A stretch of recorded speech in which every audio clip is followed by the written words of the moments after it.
Métanoïa, l'ange de la transformation. Par l'estimé pasteur Kélatéi Poté, leader fondateur des églises ambassades, Impact Divin, AID.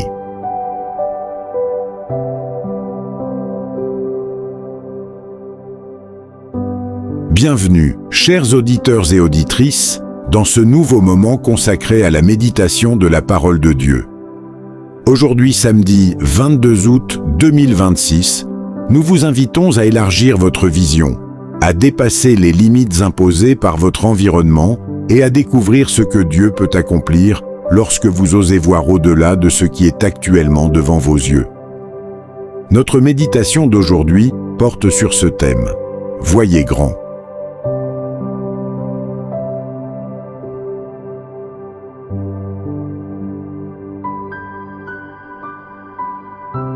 Notre texte d'ouverture nous présente l'image d'une grande maison. Dans 2 Timothée, chapitre 2, verset 20, l'apôtre Paul écrit « Dans une grande maison, il n'y a pas seulement des vases d'or et d'argent, mais il y en a aussi de bois et de terre.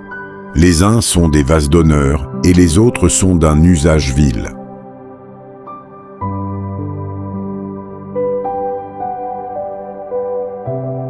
L'environnement dans lequel vous grandissez ou dans lequel vous avez grandi peut fortement influencer votre manière de voir.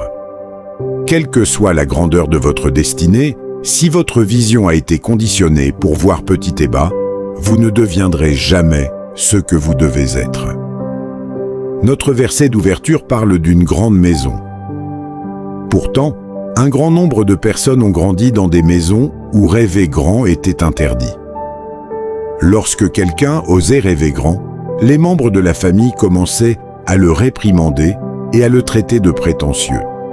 Cela rappelle l'histoire de David, qui s'était tellement entraîné à voir grand que, sur le champ de bataille, face à Goliath, pendant que tous étaient paralysés par la peur, lui se voyait comme un géant et voyait Goliath comme un colibri. Pas étonnant qu'il ait utilisé une fronde, un lance-pierre. Vous êtes ce que Dieu dit que vous êtes. Vous avez ce que Dieu dit que vous avez et, encore, vous pouvez faire tout ce que Dieu dit que vous pouvez faire. Refusez de fonctionner comme les 10 espions que Moïse avait envoyés explorer le territoire que Dieu leur avait donné en héritage. Lorsqu'ils revinrent faire leur rapport, ils déclarèrent dans Nombre, chapitre 13, verset 33, « Et nous y avons vu les géants, enfants d'Anak, de la race des géants. Nous étions à nos yeux, et aux leurs, comme des sauterelles. » Voyez-vous la vision qu'ils avaient d'eux-mêmes? Elle était si petite et négative.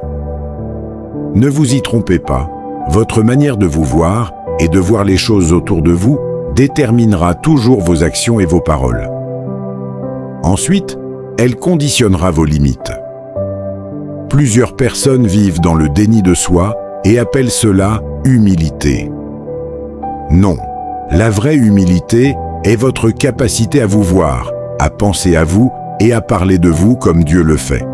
Sortez maintenant du syndrome de Gédéon, qui ne se voyait que comme un homme réduit à sa condition et à ses limites. Lorsqu'il fut appelé par Dieu, Gédéon répondit dans Juges, chapitre 6, verset 15. « Ah, mon Seigneur, avec quoi délivrerai-je Israël? Voici, ma famille est la plus pauvre en Manassé, et je suis le plus petit dans la maison de mon père. » Cependant, Dieu le voyait comme un vaillant héros. Écoutez-moi bien, si vous pouviez voir grand, alors vous pourriez également faire grand. Osez donc voir grand, croyez aux grandes choses et faites de grandes choses.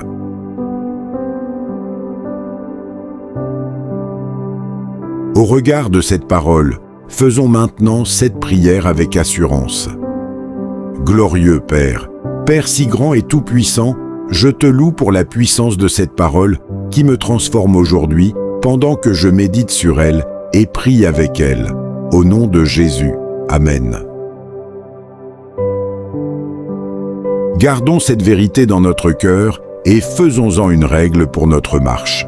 Si vous voyez grand, vous pouvez faire grand. Pour approfondir cette méditation, nous vous encourageons à lire Genèse, chapitre 15, versets 1 à 6, Juges, chapitre 6, versets 11 à 15, et Matthieu, chapitre 13, verset 22. Alors que nous mettons un terme à ce précieux moment, voici une vérité fondamentale à retenir. Votre vision détermine votre dimension.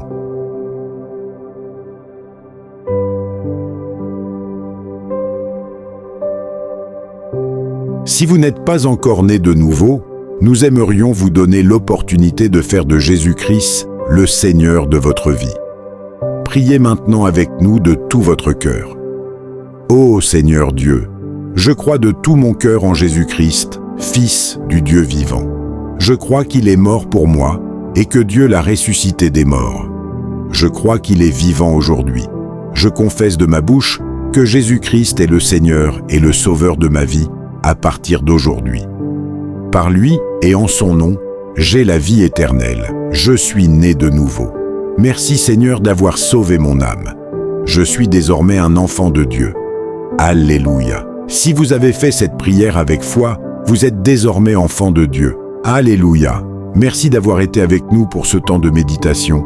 Que la lumière de Christ éclaire chacun de vos pas et que sa parole demeure vivante dans votre cœur. Nous nous retrouvons très bientôt pour un nouveau numéro de Métanoïa, l'ange de la transformation.